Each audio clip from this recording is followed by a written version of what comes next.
The golden hour cast its magic over Griffith Park in Los Angeles.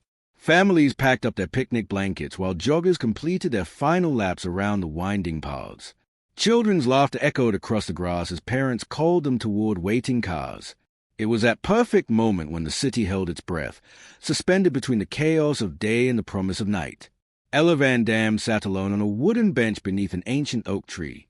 Her book lay open in her lap, though her eyes drifted more often to the horizon than to the printed words. She had chosen this spot carefully, away from the main pathways where the crowds gathered. Here, surrounded by the gentle rustle of leaves and the distant hum of traffic, she could finally breathe. The stress of recent weeks melted from her shoulders like snow in spring sunshine. No ringing phones, no urgent emails, no endless meetings that seemed to accomplish nothing. Just this moment of pure tranquility. She adjusted her light shawl as a gentle breeze whispered through the branches above, carrying the sweet scent of jasmine and freshly cut grass. Somewhere beyond the trees, she knew her husband was finishing his evening training routine. Jean-Claude never used traditional gyms when outdoor space was available. He preferred the natural rhythm of open air, the way the earth felt solid beneath his feet during his precise martial arts forms. She could picture him now, moving with that fluid grace that had captivated audiences worldwide, each kick and strike perfectly controlled, his breathing steady and meditative. This was their ritual. He would train while she read, both finding peace in their separate activities before reuniting for the walk home. It was a simple arrangement that worked beautifully for their marriage. Independence within togetherness, space within love. The park lamps began flickering to life one by one, creating pools of warm light along the pathways. Couples strolled hand in hand, their quiet conversations mixing with the evening sounds. A dog barked somewhere in the distance. A vendor's cart chimed its familiar melody near the park entrance. Everything felt safe, predictable, wonderfully ordinary. Ella closed her eyes and leaned back against the bench.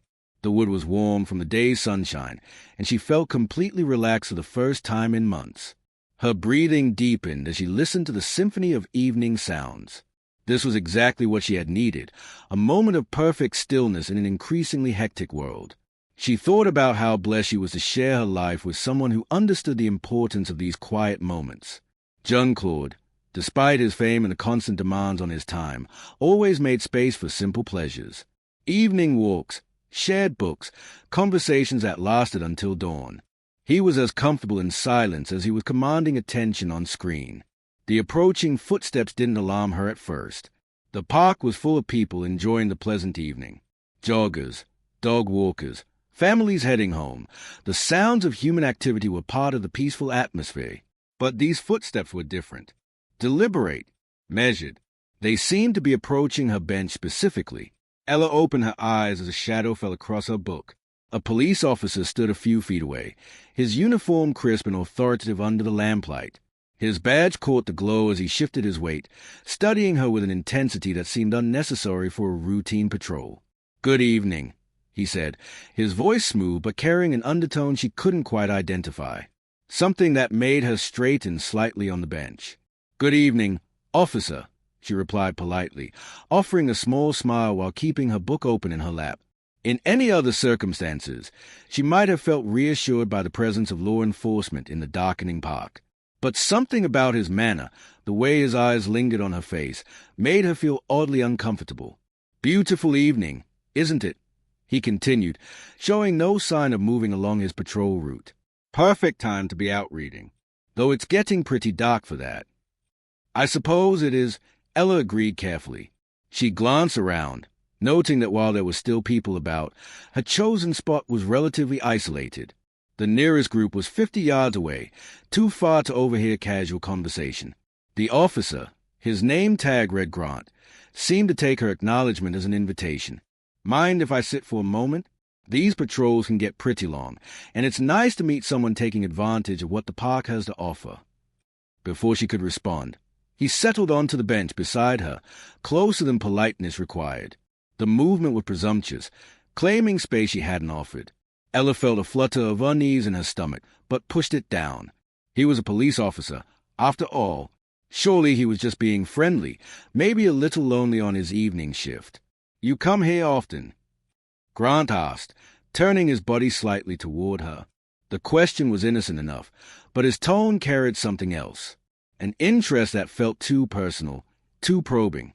Ella glanced toward the area where she knew Jean-Claude was training, though the trees blocked her view. Soon he would finish his routine and come looking for her. The thought steadied her nerves. Sometimes, she answered neutrally. It's peaceful here. Peaceful, yes, Grant agreed, but his smile held no warmth. Though it can be dangerous for a woman alone after dark. Lucky for you, I'm here. The word sent a chill down Ella's spine, though she couldn't say exactly why. Something in his tone suggested that his presence wasn't as protective as he claimed. The evening that had begun with such perfect tranquility was about to take a very dark turn. Grant settled deeper into the bench, his arms spreading across the backrest behind Ella's shoulders.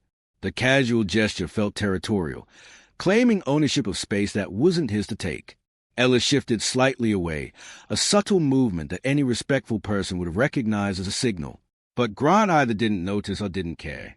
You know what I find interesting about this place, he said, his voice dropping to a more intimate tone. How different people become when the sun goes down. Masks come off. You see who they really are. Ella kept her response neutral, though her heart rate had begun to quicken. I wouldn't know. I'm usually home by now. But not tonight, Grant observed, his eyes scanning her face with uncomfortable thoroughness. Tonight you're here with me. Fate? Maybe. The word fate landed like a stone in still water, sending ripples of alarm through Ella's consciousness. This wasn't casual conversation anymore. This was something else entirely, something that made her skin crawl. She closed her book with deliberate care, preparing to end this encounter. Officer Grant, she said, reading his name tag aloud to establish proper distance. I appreciate you checking on park safety, but I'm fine. My husband will be here soon. The mention of her husband created a pause, but not the kind she had hoped for. Instead of retreating, Grant's expression shifted, becoming calculating. His smile tightened at the edges.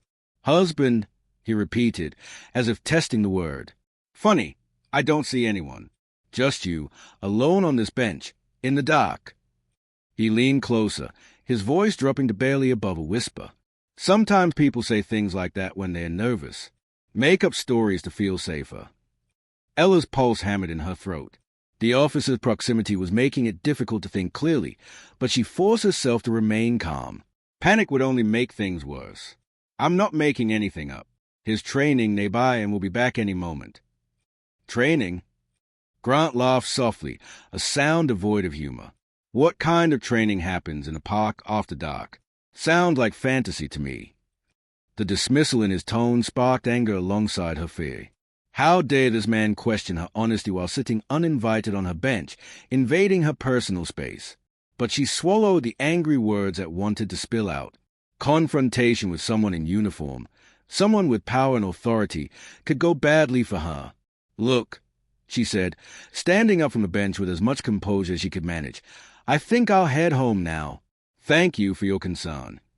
Grant stood immediately, his movement quick and fluid. Suddenly he was between her and the main path, his body forming a barrier that looked casual but felt anything but accidental. The lamplight caught the hard angles of his face, revealing something predatory in his expression. No need to rush off, he said smoothly. We were having such a nice conversation. Besides, it's not safe for you to walk alone. There are dangerous people out there. The irony wasn't lost on her. The most dangerous person in the park right now was standing right in front of her, wearing a badge and speaking in reasonable tones while his actions grew increasingly threatening. Ella's mouth went dry as the full scope of a situation became clear. Please step aside, she said, proud that her voice remained steady despite the terror creeping up her spine. I want to leave. Do you? Grant tilted his head, studying her like a predator evaluating prey. Because you seem pretty comfortable here. All settled in for the evening, book and all, like you were waiting for someone to join you. The implication made her stomach lurch. He was twisting her peaceful evening into something sordid, rewriting the narrative to suit his purposes. That's not true, and you know it. What I know, Grant said, stepping closer until she could smell his cologne mixed with something else, the acrid scent of aggression and entitlement, is that I'm trying to help a lonely woman who seems confused about what she wants. Ella's hand tightened on her bag strap. Every instinct screamed at her to run, but his position blocked her escape route. Other park visitors were still around, but they seemed absorbed in their own activities, unaware of the drama unfolding under the oak tree. "I'm not confused about anything," she said firmly. "I want you to leave me alone." Grant's facade of friendliness began to crack. His jaw tightened, and his eyes hardened. "Careful with that tone. People might get the wrong idea about what kind of woman you are, sitting alone in a dark park, leading men on." The victim blaming sent a surge of rage through her face. "Leading you on? I never invited you to sit down. I never encouraged this conversation. You're harassing me." "Harassing?" Grant laughed, but the sound was sharp and bitter. "Lady, I'm a police officer doing my job. If you want to call sitting on a public bench and having a conversation harassment, that says more about you than it does about me." He stepped closer again, close enough that she had to tilt her head back to maintain eye contact. The movement forced her against the bench, trapping her between his body and the wooden seat. Her breathing became shallow as claustrophobia set in. "You know what I think?" Grant continued, his voice taking on a dangerous edge. "I think you're exactly the kind of woman who comes to places like this looking for excitement, playing innocent when you get exactly what you were hoping for." Ella's hands began to shake. The officer's words were creating a false narrative that could justify anything he chose to do next. She was trapped not just physically but socially. Who would believe her word against his if this escalated? A woman alone in a park versus a uniformed officer with the authority of law behind him. But even as despair threatened to overwhelm her, a small voice in the back of her mind reminded her of something important. Jean-Claude would be looking for her soon. He always finished his training at the same time, and he would come to this bench expecting to find her waiting. She just had to survive until then. The thought of her husband, his strength, his unwavering moral code, his absolute dedication to protecting those he loved, gave her the courage to meet Grant's gaze without flinching. "Officer," she said, her voice gaining strength, "you need to step back. Now." Grant's smile became predatory. "Oh, what?" The question hung in the air like a blade. Grant's eyes gleamed with the confidence of a man who had never faced real consequences for his actions. His uniform was his shield, his badge his weapon, and he wielded both with the arrogance of someone who believed himself untouchable. Ella felt the weight of his authority pressing down on her like a physical force. Every fiber of her being screamed that this situation was spiraling beyond her control. But she refused to let him see her fear. She straightened her spine and met his gaze with all the dignity she could muster. "Oh, I'll scream," she said quietly. "And everyone in this park will know exactly what kind of man hides behind that badge." Grant's laugh was soft and mocking. "Go ahead. Scream. Tell them the big bad police officer sat down and talked to you. See how far that gets you." He gestured casually toward the scattered groups of people enjoying the evening. "You think any of them want to get involved with a police matter? You think they'll risk their own safety to help a stranger who's clearly unstable?" The word unstable hit her like a slap. He was already crafting his defense, painting her as an unreliable witness to her own assault. The calculated nature of it made her blood run cold. This wasn't impulsive behavior.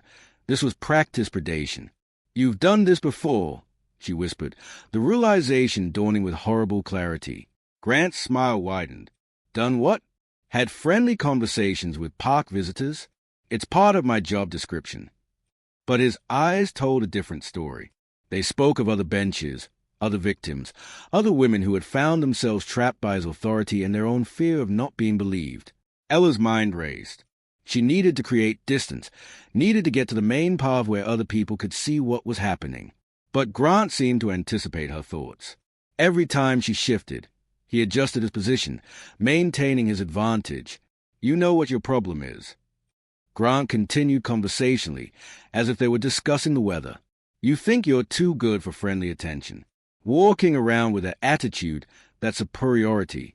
Well, let me tell you something. That badge makes me the authority here, not you." His hand moved to his utility belt, fingers brushing against the equipment there. The gesture was meant to remind her of his power, of the weapons at his disposal. But instead of cowering, Ella felt something snap inside her chest. Enough was enough. "Authority doesn't give you the right to intimidate women," she said, her voice rising for the first time. It gives you the responsibility to protect them.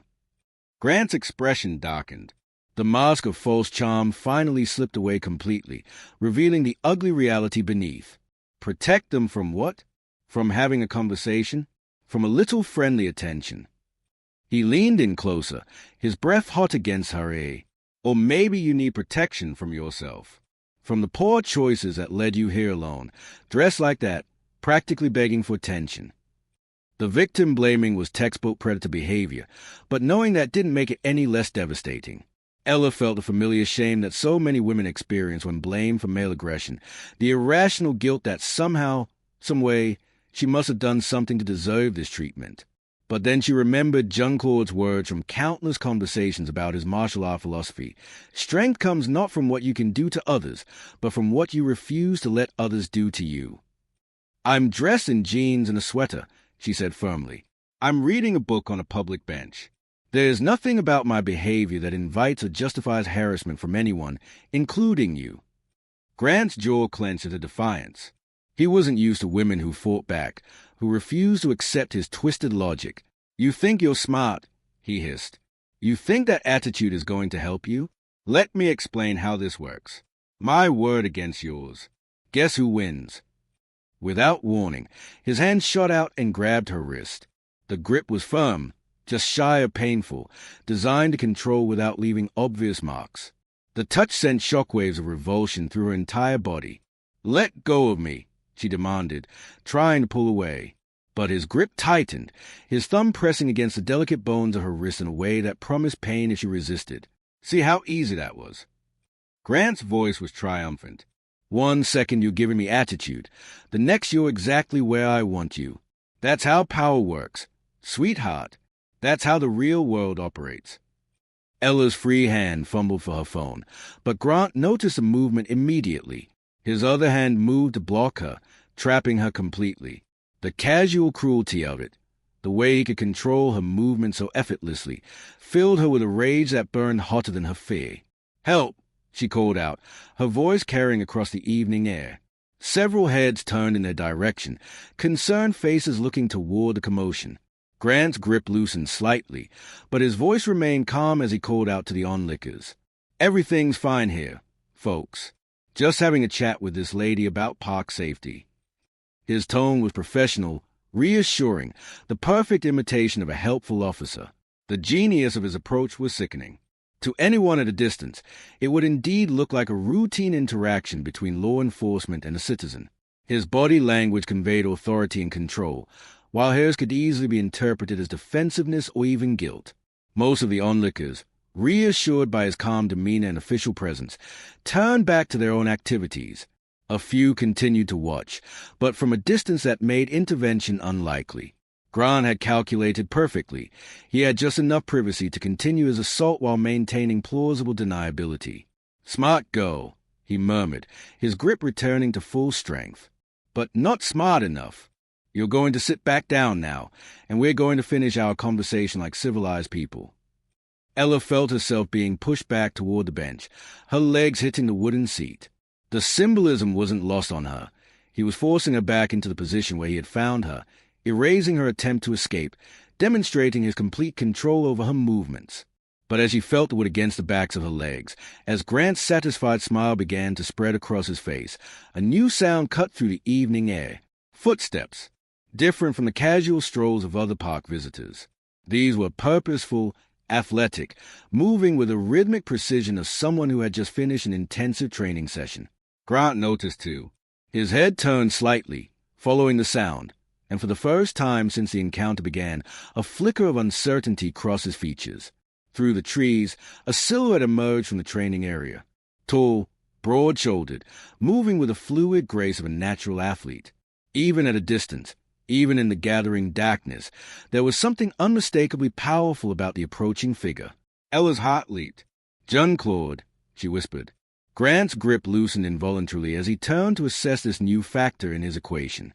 And in that moment of distraction, everything changed. Jean-Claude Van Damme emerged from the shadows with the quiet confidence of a man who had spent decades mastering both his body and his mind.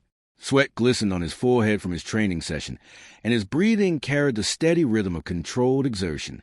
But as his eyes took in the scene before him, his wife pressed against a bench by a uniformed officer whose grip on her wrist spoke volumes, something shifted in his demeanor. The change was subtle but unmistakable. His casual post-workout stride transformed into something more purposeful. His shoulders squared. His center of gravity lowered almost imperceptibly. To most observers, he would still appear relaxed, but Ella recognized the signs. She had seen this transformation before, though never directed at a real threat to their safety. Grant, still processing the arrival of this unexpected witness, made his first tactical error. Instead of immediately releasing Ella and attempting to defuse the situation, he tightened his grip possessively, as if to demonstrate his authority over her to this newcomer. "Evening," Grant called out, his voice carrying false cheer. "Just having a friendly conversation with this lady here. Nothing to concern yourself with." Jean-Claude stopped about 10 feet away, close enough to clearly see the fear in his wife's eyes and the aggressive posture of the officer. His own expression remained neutral, almost curious, but those who knew him would recognize the dangerous stillness that preceded action. "Is that so?" Jean-Claude's accent carried a slight edge that hadn't been there moments before. "And does this friendly conversation require restraining her against her will?" Grant's jaw tightened. He wasn't used to having his authority questioned, especially by civilians who should have been intimidated by his uniform. "Sir, I'm going to need you to move along. This is police business." "Police business," Jean-Claude repeated thoughtfully, as if tasting the words. His eyes never left Grant's face, but Ella could see him cataloging every detail of the situation. Her position, Grant's grip, the distance between them, potential escape routes. "And what crime has my wife committed that requires such hands-on investigation?" The word wife hit Grant like a physical blow. His confident smirk faltered as he realized his carefully constructed scenario was crumbling. A random woman alone in the park was one thing. A woman with a husband willing to confront a police officer was quite another. "Your wife." Grant's voice carried a note of disbelief, as if the concept of this woman being claimed by anyone was personally offensive to him. "She didn't mention having a husband." "I did," Ella said firmly, finding her voice again with Jean-Claude's presence lending her strength. "Multiple times. You chose not to listen." Grant's face flushed with embarrassment and anger. His carefully constructed narrative, the lonely woman seeking attention, the helpful officer providing security, was being exposed as a lie it had always been. But instead of backing down, his ego drove him to double down on his aggression. "Look, friend," Grant said, addressing Jean-Claude while maintaining his grip on Ella, "I don't know what kind of story she's been telling you, but I found her here alone, acting suspicious. It's my job to investigate potential threats to public safety." Jean-Claude tilted his head slightly, a gesture that might have seemed casual to the untrained eye but was actually him calculating angles and distances. Suspicious behavior such as reading a book. "It's more complicated than that," Grant replied, his voice taking on the patronizing tone of someone explaining the obvious to the ignorant. "Lone women in isolated areas after dark often attract the wrong kind of attention. I was making sure she stayed safe. By restraining her against her will." The question was asked in the same conversational tone, but something in Jean-Claude's posture shifted. His weight moved to the balls of his feet. His hands, which had been hanging casually at his sides, moved to a more centered position. Grant finally seemed to realize he was losing control of the situation. His authority was being questioned, his actions scrutinized, his carefully crafted justifications falling apart under logical examination. Like most bullies, he responded to the loss of control with escalating aggression. "I don't like your tone," Grant said, finally releasing Ella's wrist but not stepping back. Instead, he positioned himself more squarely, his hand moving closer to his utility belt. "I think you need to show some respect for law enforcement." Ella rubbed her wrist, feeling circulation return to her fingers. The relief of being freed from Grant's grip was enormous, but she could see the situation was far from over. If anything, it was escalating in a direction that terrified her. "I have great respect for law enforcement," Jean-Claude replied calmly. "I have no respect for men who abuse their authority to intimidate women." The words hung in the air like a challenge. Grant's face darkened further, his professional facade cracking completely. "Are you accusing me of something?" "I am stating what I observed. My wife," clearly distressed, being physically restrained by an officer who claims to be helping her. If that isn't abuse of authority, perhaps you could explain what is. Other park visitors had begun to notice the tension. A couple walking their dog had slowed their pace, pretending to let their pet investigate a tree while actually listening to the exchange. A jogger had stopped to stretch, positioning himself within earshot. The audience that Grant had been so confident would support him was instead becoming witness to his humiliation. "You know what?" Grant said, his voice rising with anger and frustration. "I've had enough of your attitude. Both of you." He took a step toward Jean-Claude, his chest puffed out in classic aggressive posturing. "I think you need to learn some respect for authority." Jean-Claude didn't move, didn't flinch, didn't even blink. His stillness was more intimidating than any aggressive gesture could have been. When he spoke, his voice remained calm, almost conversational. "Officer Grant." He read the name tag aloud, just as Ella had done earlier. "I suggest you think very carefully about your next action, because whatever you do in the next few seconds will determine whether you go home tonight with your dignity intact, or whether you become a cautionary tale about what happens when bullies mistake uniforms for invincibility." The threat was delivered so calmly, so matter-of-factly, that for a moment its meaning didn't fully register. But as the words sank in, Grant's face went through a series of expressions: confusion, disbelief, and finally rage. "Did you just threaten a police officer?" Grant's voice cracked slightly on the last word. Jean-Claude's slight smile held no warmth whatsoever. "I made an observation about choices and consequences. The threat you're feeling comes from your own conscience, not from my words." That was the moment Grant made his second and far more serious tactical error. Blinded by rage and humiliation, he lunged forward with his right hand extended, reaching for Jean-Claude's shirt in an attempt to establish physical dominance. He never made contact. What happened next would be replayed countless times on social media, analyzed by martial arts experts, and remembered by everyone present for the rest of their lives. What happened next would be replayed countless times on social media, analyzed by martial arts experts, and remembered by everyone present for the rest of their lives. Time seemed to slow as Grant's hand reached toward Jean-Claude's chest. The officer's face was twisted with rage and wounded pride, his movement telegraphed by anger rather than guided by training. He was attacking not as a professional, but as a bully whose authority had been challenged one too many times. Jean-Claude moved with liquid precision. His left hand intercepted Grant's wrist mid-reach, redirecting the aggressive momentum with a subtle twist that sent the officer stumbling forward. Before Grant could regain his balance, Jean-Claude's right hand had captured his elbow, creating a joint lock that was both gentle and absolutely devastating. The technique was beautiful in its simplicity. No dramatic high kicks, no flashy spinning moves, just pure mechanical advantage applied with decades of experience. Grant's body followed the path of least resistance, which happened to be down and to his left, until he found himself on one knee beside the bench, his arm extended in a position that would become agonizing if he tried to resist. "Let me go!" Grant shouted, his voice high with pain and humiliation. But any attempt to pull away only increased the pressure on his joints. He was trapped as completely as a fly in amber, held there by nothing more than Jean-Claude's understanding of human anatomy and leverage. The gathering crowd gasped collectively.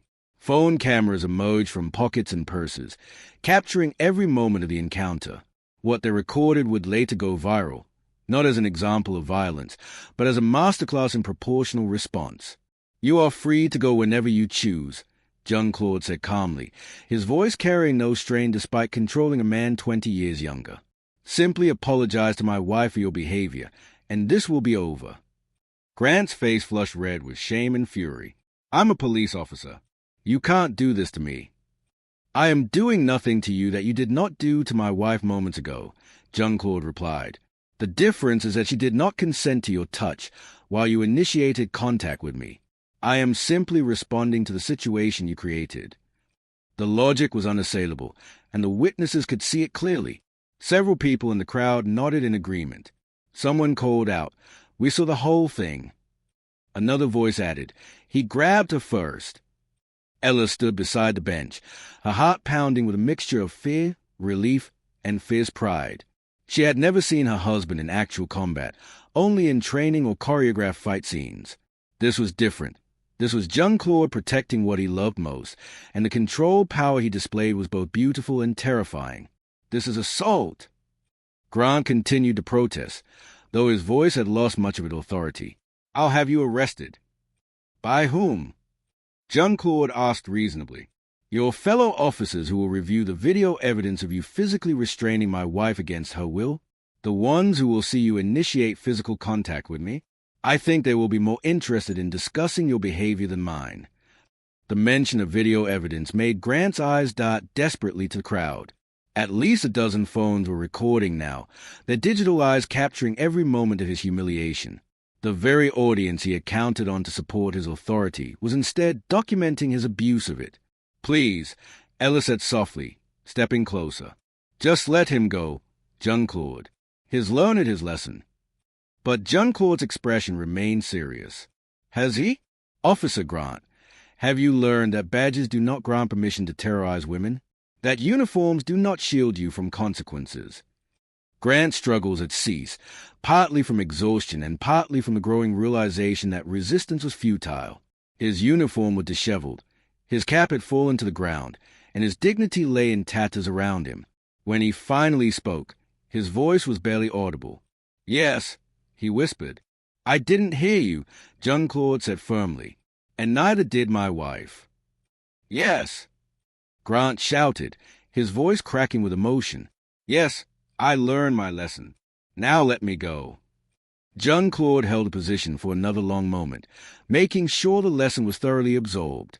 Then, with the same fluid grace that had initiated the technique, he released Grant's arm and stepped back. Grant immediately clutched his arm to his chest, rolling his shoulder and wincing. The joint lock had caused no permanent damage, but the message had been delivered with crystal clarity. He struggled to his feet, his face burning with embarrassment as he became aware of the crowd surrounding them. "This isn't over," Grant muttered, trying to salvage some fragment of his shattered authority. "Yes, it is," Jean-Claude replied simply, "because if there's a next time, I will not be so gentle. And there will be more witnesses, more cameras, more evidence of your behavior. Is your career worth continuing down this path?" Grant's mouth opened and closed like a fish out of water. The mathematics of the situation were clear. Continuing his harassment would only compound his humiliation. Already, the videos being recorded would spread through social media, probably reaching his superiors before his shift ended.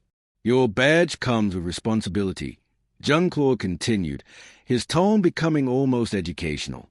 "To protect and serve, not to intimidate and abuse. Remember that every time you put on that uniform." Without another word, Grant bent to retrieve his cap, jammed it onto his head, and stalked away through the crowd. The onlookers parted to let him pass, their faces showing a mixture of disgust and satisfaction. Justice had been served, cleanly and decisively. As Grant disappeared into the darkness beyond the lamplight, the crowd began to disperse. Several people approached to offer their support, sharing their contact information in case Ella wanted to file a formal complaint. The videos would serve as evidence, they assured her. What they had witnessed was clearly harassment and abuse of authority. Jean-Claude wrapped his arm around Ella's shoulders, feeling her trembling with delayed shock and relief. "Are you hurt?" he asked softly, his voice full of tender concern that contrasted sharply with the controlled authority he had displayed moments before. Ella shook her head, then leaned into his solid warmth. "Just my wrist, a little, and my pride." She looked up at him with eyes that shimmered with unshed tears. "I was so scared, Jean-Claude. Not just of what he might do, but that no one would believe me if I reported it. His word against mine." "But you fought back anyway," Jean-Claude said, pride evident in his voice. "You refused to let him define the situation. That took tremendous courage." As they walked slowly toward the park's exit, Ella reflected on the evening's events. What had begun as a peaceful moment of solitude had transformed into a nightmare, then into something else entirely, a demonstration that bullies, no matter how much authority they wielded, could not triumph over truth and justice.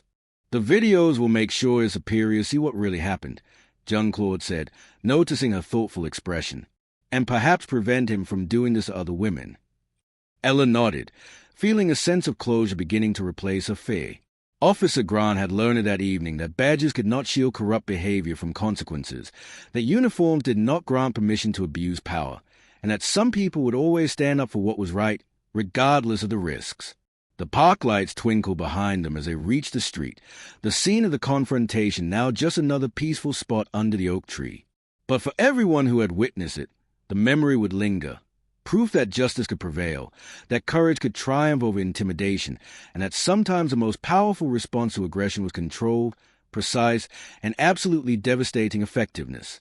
Jean-Claude squeezed Ella's hand gently as they walked home together, both of them knowing that this night would become part of their shared story, not as a tale of victimization, but as a reminder that love, courage, and justice could overcome even the most threatening circumstances. The evening had indeed been peaceful, in the end. Just not in the way either of them had expected. Hache police officer's fatal mistake, the Jean-Claude Van Damme story.